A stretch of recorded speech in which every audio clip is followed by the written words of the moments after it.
meneruskan kajian yang kemarin, di mana pada pertemuan kemarin belum sempat terbahas mengenai diantaranya adalah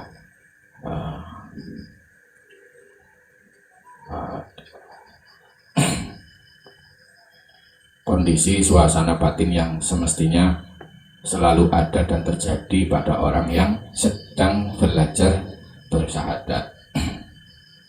Kemudian yang kedua adalah semestinya manusia paham, mengerti bahwa musuh sejatinya adalah egonya sendiri yang muncul dari angan-angan pikiran dan perasaan, yang mana angan-angan pikiran itu menjadi lahan atau wilayahnya godaan, kemudian perasaan nafsu itu juga wilayah godaan dan bisikan-bisikan setan. Selanjutnya, nanti jikalau seseorang itu, ini kisah sabun rumus, kalau saya mengambil dari dalil Al-Quran, a'udzubillahi minasyaitonirrajim, wa man ya'su an dzikri rahmani nuqayyid lahu syaitonan fasa aqrina al-ayah. Jadi barang siapa yang hidup di dunia ini atau menjalani hidup di dunia ini kemudian ngandikri rahman, artinya berpaling dari menyadari Allah yang Maha Rahman, maka rumusnya adalah orang tersebut itu seketika itu akan nuqayyid. Nuqayyid itu adalah terbelenggu lah ibaratnya. Terbelenggu itu berarti apa? Terjilat, terikat dengan yang namanya setan. Kalau di Al-Quran di sini adalah qarin. Qarin itu apa? Yang menyertai. Jadi setiap manusia itu ya ada bahasa umumnya itu jin qarin atau setan qarin. Itu rumusnya seperti itu. Maka pada materi yang sudah terbagi di sini ada memang orang-orang yang kemudian, bahkan bukan ada ya, banyak sekali, di mana manusia itu sudah mulai tergoda oleh perbuatan perilaku bisikan-bisikan yang negatif atau bahasanya adalah setan atau iblis muncul menjadi perilaku.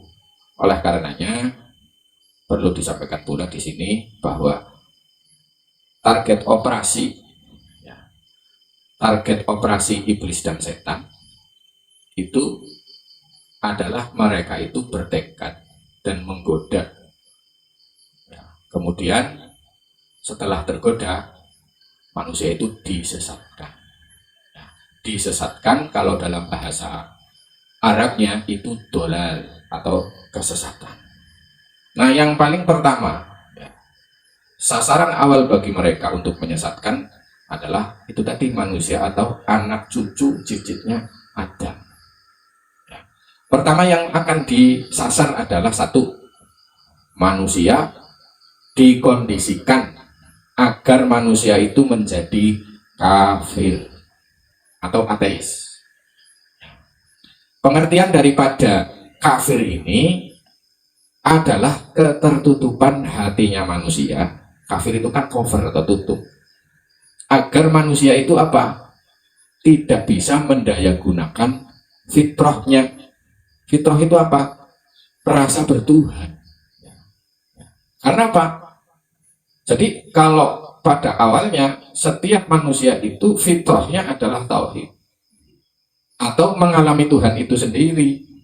Nah, oleh karena setan itu memang disetel oleh Yang Maha Kuasa itu untuk menggoda manusia, maka akhirnya setan dan iblis ini berusaha dengan berbagai cara agar manusia kesadaran hatinya itu tertutup.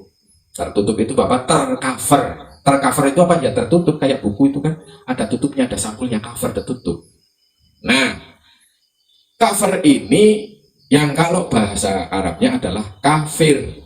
Jadi setan menutup rapat-rapat fitrah tauhid dari hati nurani manusia sehingga manusia itu fitrahnya tidak mampu untuk digunakan, ya. Tidak mampu digunakan. Akhirnya apa? Sajakane itu kuping, hati nuraninya yang tidak bisa mendengar kebenaran. Mata hatinya tidak bisa menyadari kebenaran. Ya. Akhirnya yang muncul apa? Yang muncul kemudian adalah keakuan dari diri mereka. Nah, sementara diri palsu dirinya manusia itu muncul dari keakuan yang muncul dari pikiran dan perasaan nafsu. Ya. Tuh. Sebagaimana dulu pernah diterangkan bahwa sampai brojol lahir ke alam dunia itu, setan dan iblis itu sudah mulai menggoda. Digoda. Lah, penggoda bingung karena dia masih suci, masih fitri. Kullu maulidun yuladu 'alal fitrah. Nah, melipir-melipir melebune itu justru ketika anak bayi manusia itu otak pemikiran imajinasinya sudah mulai berkembang, ngerti dunia seisinya lagi mulai teresep masuk, pelan-pelan masuk ya. Sehingga ketika kemudian manusia itu menonjolkan keakuan diri mereka, hawa nafsu ya, dan angan-angan pikiran mereka, maka akhirnya mereka sempurna menjadi tertutup oleh keberadaan Tuhan itu sendiri. Nah, itu yang pertama. Sehingga mereka akhirnya disuruh beriman, orang gelem. Nah, orang gelemnya kenapa? Ya karena dia tertutup, tercover atau kafir itu begitu. Ya. Padahal agama ini yang kita itu disuruh untuk mengikuti millah Ibrahim adalah agama tauhid, mengesahkan adanya Allah. Itu yang pertama. Jadi tugas setan yang pertama adalah bagaimana cara hati manusia itu tercover atau kafir, tertutup dari adanya Allah. Kemudian yang kedua, yaitu setan itu anggar orang kalau tidak sampai tertutup temenanan, maka minimal menjadikan manusia itu syirik. Oke. Syirik itu apa? Syirik itu menduakan keberadaan Allah. Nah, bahasa syirik ini yang sering difahami oleh khalayak umum, bahwa syirik adalah ketika nyembah maring batu besar, pohon besar, ya. Terus kemudian percaya dengan dukun, itu bahasa umum. Tapi yang dimaksud dari syirik, ya, atau punjer atau asal muasal syirik adalah itu tadi, bahwa ketika seseorang kemudian tertutup dari Allah, kafir, maka secara otomatis dia akan menimbulkan kesyirikan. Kesyirikan itu apa? Menduakan keberadaan Allah. Tuh, sebenarnya begitu. Jadi ya tidak menafikan pendapat-pendapat umum bahwa yang namanya syirik itu menyekutukan Tuhan, menduakan kekuasaan Tuhan, ya, menduakan kekuatan Tuhan, menduakan pertolongan Tuhan, itu jelas. Tapi yang dikhawatirkan adalah sebagaimana yang disampaikan Nabi, bahwa saya tidak khawatir umatku itu nanti terjebak kesyirikan yang jelas seperti menyembah ini itu. Justru yang aku khawatirkan adalah syirik yang sama. Syirik yang sama sebagaimana yang dicontohkan Nabi itu adalah riya, pamer. Nah, pamer itu apa? Pamer itu kalau diteliti adalah melakukan sesuatu tetapi kepingin bahwa amal perbuatannya itu diketahui oleh orang lain, ya. Terus dia ingin menunjukkan eksistensinya, berarti dia sudah merebut, ya, keberadaan Tuhan, bahwa akunya itu supaya diakui. Aku yang mana? Ya buah dari angan-angan pikiran ciptaan bahwa dirinya itu layak untuk dinilai atau dilihat orang lain. Itu syirik, menduakan Allah. Maksudnya begitu. Jelasnya seperti itu. Sehingga apa? Sehingga ketika seperti itu, ya, manusia sudah mendewakan keakuan dirinya, mengalahkan keberadaan Tuhan. Nah, solusinya apa? Solusinya yaitu tadi kudu belajar tauhid sing temenanan, demateng temenanan, syahadatnya dibeneri, itu seperti itu. Nah, kemudian yang ketiga, setelah itu berhasil kafir, banyak yang kafir. Padahal setiap bayi manusia lahir itu dengan fitrah ketuhanan, banyak yang menjadi kafir. Ya. Terus juga banyak yang menjadi syirik atau musyrik, menduakan Allah. Nah, sebenarnya di sini itu agama Islam sudah memberikan obat penawar, ya, obat manjur dan mujarab agar kekafiran itu sirna, kemusyrikan itu hilang dengan apa? Obate syahadat. Tetapi ternyata obat syahadat gue mungkur tulisane tok, kurgo kembang lambe, sing akhirnya apa? Wong kekufuran kekafiran itu sifatnya hati, kemusyrikan itu sumbernya di dalam, kok obati mungkur nang lambe tok. Penyakit jeroan obatnya mungkur nang kulit, kira-kira mari apa ora, sembuh apa tidak? Ya orang mari, wong sumber penyakitnya nang jero. Itu yang banyak terjadi sekarang, sehingga apa? Sebagaimana yang disinyalir oleh Nabi, umatku itu besok, umat Islam itu banyak sekali, tapi seperti buih. Buih apa? Bahasa Jawane umpruk. Nah jerone umpruk kan apa nih? Di dalam umpruk busa. Ya langkah apa-apa nih. Karena apa? Ya gue mau tauhidnya, syahadatnya tidak digarap dengan baik dan benar. Jadi syahadat itu dimensinya ya lahir ya batin. Angger kur lambe netok, syahadat mung lambe netok, ya nanti akan berdampak ya. Penyakit-penyakit syirik, penyakit-penyakit hati, penyakit-penyakit batin merajalela yang terkumpul dalam aku ego itu sendiri. Kalau sudah aku ego itu sendiri masih bercokol ya, terus kemudian disuruh memasrahkan diri atau Islam secara hakiki, sulit. Karena apa? Orang paham dengan kandungan daripada tauhid, kandungan daripada syahadat itu sendiri. Nah selanjutnya, apa yang ditimbulkan ketika sudah menjadi kafir atau tertutup? Apa yang ditimbulkan ketika kemudian esi syirik menduakan keberadaan Allah dengan mengaku-ngaku ada dirinya? Maka manusia akhirnya jadi sakarepe dewe. Sakarepe dewe itu kalau bahasa Arabnya adalah zolim. Zolim itu apa? Zolim itu adalah melakukan sesuatu tidak pada tempatnya. Itu zolim.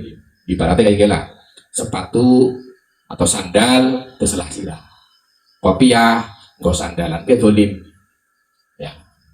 Nah setan mencoba menggoda, mencegah manusia agar dia itu tidak menggunakan kesadaran hatinya, tetapi menggunakan aku egonya, yang dimana aku ego itu sumber daripada akhlak tercela, itu begitu. Sehingga muncul dari kedoliman ini apa? Di antaranya manusia itu tadi, karena memang sudah ada sumber aku ego, akhirnya disuruh dasar yang ngatakan jadi anggar ibadah yang sing ikhlas lillahi ta'ala dan lain sebagainya. Tetapi kalau di dalamnya masih ada aku ego, ya susah. Selamat dari riya, tidak selamat dari ujub. Aku kejebak-kejebak di situ.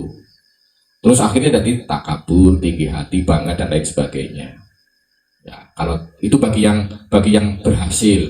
Nah, kalau yang tidak berhasil dalam segala hal akhirnya memiliki sifat iri, dengki dan lain sebagainya. Itu semuanya adalah buah daripada kinerja-kinerja setan yang telah menutupi. Sebagaimana hadis Nabi bahwa seandainya anaknya turunnya Nabi Adam, hatinya atau kesadarannya tidak dirubung setan, maka dia akan melihat kerajaan-kerajaan Tuhan atau kerajaan-kerajaan langit. Itu begitu. Itu makna daripada penjelasan daripada hadis Nabi itu. Kalau digamblangkan, dijelaskan, dijelaskan itu seperti itu. Ya. Terus diantara daripada godaan setan adalah menjadikan manusia itu, kalau karena memang eksistensinya itu belum tuntas keakuannya, akhirnya muncul apa? Yaitu tadi serakah. Ya, muncul sifat-sifat yang tidak baik. Kalau dalam keterangan para ulama itu nafsu nafsu ammaroh dan nafsu lawamah ya, dimana di situ nafsu ammaroh dan nafsu lawamah ya isinya ya perkara-perkara sing orang enaki yang tidak baik. Itu banyak sekali di nafsu ammaroh itu ya, diantaranya ya yaitu serakah dan lain sebagainya. Isinya sekarang pedewek orang gelem ngetuturi syariat. Jadi syariat itu sebenarnya diberlakukan bagi mereka yang sebenarnya belum sadar. Kalau bagi yang sudah sadar, ya sadar mengerti batasan, tapi ya syariat tetap diberlakukan, jadi menungsangi tetap baru dua batasan-batasan. Terus selanjutnya godaan setan ya, ciri-ciri manusia yang sudah digoda setan ya, gue mau males-malesan juga sekok Itu malas-malasan dalam hal melakukan kewajiban kepada Allah, kewajiban sesama manusia, itu juga termasuk godaan setan. Selanjutnya, mencenderungi, ya, cenderung berlaku sifat-sifat yang tercela. Tercela itu apa? Ya, sing ora apik lah ini. Pendendam, pembohong, pemfitnah, adu domba, egois, sikap buruk lainnya. Ya, itu munculnya dari mana? Ya, munculnya dari ego itu, dan dibesar-besarkan, diletup-letupkan, dimuncul-munculkan oleh setan itu sendiri. Sehingga setan itu sebenarnya menggodanya itu amat sangat nyata di dalam batinnya manusia, tentunya bagi manusia-manusia yang sudah sadar, ya. Nah, sebenarnya manusia yang sadar itu apa? Pertama itu yang harus difahami, ya, membuka tabir tutup pertama itu tadi, bahwa setan iblis itu menutupi supaya hati itu orang sadar Allah. Karena itu tutup yang harus benar-benar dibuka dulu. Nek orang dibuka, angel keluar dari kesyirikan, angel mengamati niku tadi bisikan-bisikan setan, bisikan nafsu ego itu sulit sekali karena dia masih di dalam lingkaran setan. Sebagaimana yang diterangkan dalam sebuah hadis bahwa la ilaha illallahu khisn. La ilaha illallah ke bentengku, kata Allah. Wa man dakhalahu amin amin adabi. Sapa wong yang mlebu maring bentengku, tegese paham kalimat la ilaha illallah, ngerti la ilaha illallah, berarti dia sudah masuk wilayahnya Allah tanpa menyisakan apapun di situ, tanpa menyisakan aku ego sebagai sumber daripada tipuan setan. Itu begitu. Jadi yang harus dibongkar adalah itu dulu, tutup kekafiran itu. Terus kemudian kok masih ada kesirikan itu apa? Aku ego. Jadi yang pertama harus disasar adalah kekufuran atau kekafiran. Mulane karena nasiran seneng ngafirke marang liyane, kafire dhewe ora tahu digatekke. Lah kesempatan perubahan terakhir hanya bisa diberikan kesempatan saat masih hidup di dunia. Artinya bahwa kesempatan untuk bisa terjadi perubahan itu masih diberikan tenggang waktu anggar esih urip ning alam dunia. Kalau sudah lewat bis, kesempatan sudah tidak ada. Makanya gunakan kudu milih guru pembimbing sing benar-benar bisa mendono atau menunjukkan. Yang kedua, setelah mendapatkan itu, maka selanjutnya adalah tugas dari masing-masing kita adalah itu tadi, selalu waspada. Kenapa kemudian di situ masih ada pesan selalu waspada? Artinya kita jangan sekali-kali merasa telah aman dari tipu daya diri ego dan tipu daya setan iblis. Ya, jangan pernah merasa aman, terus jaga kewaspadaan. Tenang saja bahwa ketika orang itu kembali kepada titik sentral kesadarannya, sudah disediakan keamanan, sudah disediakan keselamatan, sudah disediakan kedamaian tanpa kita tanpa kita harus terhubung dengan alam dunia kemelekatan. Tenang saja, orang anak sing kurang karena Gusti Allah itu mempunyai segala-galanya. Jadi yang di luar kita itu hanya sandiwara saja. Yang penting kita tetap menjaga kesadaran. Yang penting kita tidak mendolimi siapapun. Kabeh ono bayarane. Kabeh ono upahe. Gusti Allah boten sare, boten ngantuk. Niku. Itu seperti itu. Tenang saja. Nah, terus cara efektif yang terakhir sekarang. Cara efektif untuk mengidentifikasi bahwa itu ego, iblis, setan, dan bagaimana cara mengabaikan dan menghindarinya, yaitu kembali lagi bahwa cara efektif itu apapun yang terjadi di luar, gonjang-ganjing, ini itu yang secara logika dan perasaan manusia itu deneng ora pas ya, itu kayak deneng ora pas, kok nggak pas banget ya, begitu. Maka cara yang paling efektif adalah kita masuk ke dalam kesadaran batin kita. Setelah kita masuk, maka di situ banyak sekali celoteh. Celoteh itu apa? Ya omongan-omongan yang datang dari pikiran, yang datang dari perasaan, baik yang negatif atau yang positif. Biarkan mereka berperang di dalam keheningan dan kesadaran kita. Itu begitu cara efektifnya. Kadang negatif muncul, kemudian positif muncul, ya kita sadari kedua-duanya, kita terima kedua-duanya. Ya, nanti pun itu akan selesai dengan sendirinya, akan rampung pada waktunya. Yang penting itu tadi sebagaimana pesan dari mursyid saya di dalam kitab Miftahus Sudur itu bahwa tujuan daripada kita tawajuh, kalau bahasa guru saya itu tawajuh. Tawajuh itu yang mengambil dalil ini wajjahtu wajhiya lillazi, bahwa saya kembalikan keakuan diriku yang muncul dari pikiran dan perasaan, ya. Saya kembalikan, saya pasrahkan kepada keberadaan Tuhan yang maha meliputi, yang maha ada dan maha nyata. Kemudian nanti Tuhan sendiri yang akan memproses semua itu, ya. Lah, tujuan daripada tawajuh itu adalah ayyatanibal mu'minu nganil ghaflati. Jadi menjaga seorang mukmin itu, menjaga dengan tawajuh itu menjaga diri agar tidak terlarut terbawa oleh ghaflah, kelalaian yang munculnya dari angan-angan pikiran dan perasaan nafsu. Itu begitu caranya. Jadi itu cara yang aktif lah, ya. Kemudian muncul marah, muncul emosi, muncul gela, muncul pirang-pirang kekecewaan, kegelisahan, itu muncul. Ya. Setelah muncul, amati saja, dan ia pun akan kembali sirna. Ya, sebagaimana juga dapat kita pelajari di luar diri kita itu pasti ada yang namanya mendung, yang namanya badai angin, yang namanya petir dan lain sebagainya. Amati, terima, kembalikan kepada sang keabadian atau sang keberadaan itu sendiri. Karena pada dasarnya kondisi awal batin manusia itu ibarat langit yang cerah. Aslinya begitu, kalau kita selalu menjaga kesadaran aslinya seperti itu. Jadi cara yang efektif itu apa?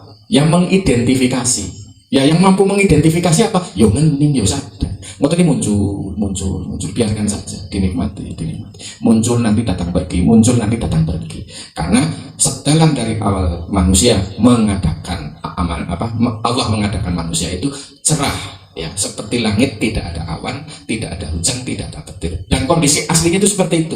Jadi yang namanya peristiwa-peristiwa yang dialami oleh manusia, itu ibarat ya mau lamu, awan putih, awan hitam, kemudian nanti karena memang benturan dari panas dan dingin muncul petir, badai dan lain sebagainya. Itu ibarat gambaran adalah peristiwa-peristiwa yang menggelayut muncul di angan-angan pikiran dan perasaan kita. Maka cara yang efektif kembali lagi lah, bahasa yang cekak, bahasa yang simpel adalah tansah, menjaga kesadaran dengan bahasa Jawanya adalah eling, kemudian waspada, eling lan waspada terhadap apa saja yang muncul. Ya, ini marah itu muncul, kecewa itu muncul, gelisah itu muncul, ya, dan lain sebagainya itu nanti muncul, biarkan diidentifikasi. Terus kemudian cara menghindarinya gampang, gari tejon apa itu hilang deh. Ya, itu sebagaimana kita bercoba melatih kesadaran hati itu sebagaimana langit yang tak terbatas, cerah, indah, damai. Ya, tetapi kita tidak juga kemudian mau mengingkari bahwa memang perlu adanya yang namanya badai, awan, petir dan lain sebagainya. Itu sudah dilumrah sifatnya. Langit itu memang tidak lepas dari itu. Dan pada dasarnya kita itu semuanya adalah langit yang tanpa apa-apa, cerah dan lain sebagainya. Ketika kita itu kembali kemudian sadar, tawajuh terus itu begitu. Itu satu. Kedua, ketika kemudian otak manusia itu mencoba mengidentifikasi yang namanya otak, pikiran dan perasaan itu akan muncul rugi, gagal, kecewa, maka yakinlah bahwa pada saat manusia lahir itu tidak membawa apa-apa. Lah mengko bali nang ngarsane Allah, ya orang gak apa-apa. Sebenarnya ya agar yang secara kesadaran hakikat kita itu tidak rugi apa-apa aslinya. Oh iya, saya nggak punya apa-apa kok jadi rugi. Sekarang di bang lahir orang nggak apa-apa kok jadi rugi. Kan mestinya begitu ya. Contoh misalnya anak tani jadi wis modal semene, wis pupuk semene, jadi gagal panen, berarti yang rugi sekangen di wong kolung tekan alam dunia ya ora duwe sawah. Kota yang biayani sawah ya duwitan sekarang Gusti Allah sing ngatur. Lah kok jadi ngomong rugi? Oh berarti itu permainan pikiran dan perasaan. Jadi kalau kita kembali kepada hakikat kesadaran, akhirnya muncul makrifat, semuanya itu atas nama Allah, milik Allah dan berhaknya Allah yang mau memperlakukan apa saja. Dan makanya kita hanya disuruh untuk sadar, sabar dan syukur. Kenapa kok kemudian harus muncul peristiwa-peristiwa yang seolah-olah itu menggoda? Loh, anggar keimanan itu ibarat wit. Anggar kepengen subur ya kudu debalangi telepon, bribil tembelek ngayam. Anggar kepengen cepet dhuwur loh, kepengen cepet berbuah. Oh iya, harus paham gue. Akhirnya dadi guyu. Oh iya, asik banget kayak main Gusti Allah. Itu yang saya alami sendiri loh. Ketika benar-benar hening, akhirnya asli ini orang masalah apa-apa coba. Oh ya ini penyubur. Ibarat sumur banyu, ya kudu ana pacerane. Ibarat kebeningan hati itu kan sumber ilmu dari Allah. Nah, sumber itu kalau sudah keluar ke alam lahir, ke alam dunia, ya bagaimanapun akan menyisakan paceran, comberan. Jadi yang berana sumur ya kudu ana comberane. Gitu. Kali-kali pinternya kecomberan supaya orang pati yang mampu priwe. Oh, nganggo paralon, buang kali kayak. Trik-trik kita itu saja. Itu. Kita terus niku mawon, begitu saja yang bisa sampaikan. Semoga yang sebentar dan sedikit ini mengandung hikmah dari Allah, ilmu yang manfaat disertai hidayah dan bimbingan langsung dari Allah, sehingga kita ketemu hikmah. Hikmah itu berarti kita sudah paham irodatul khair, karepe sing apik sangka Gusti Allah. Wal afu minkum wa minallah. Wassalamualaikum warahmatullahi wabarakatuh.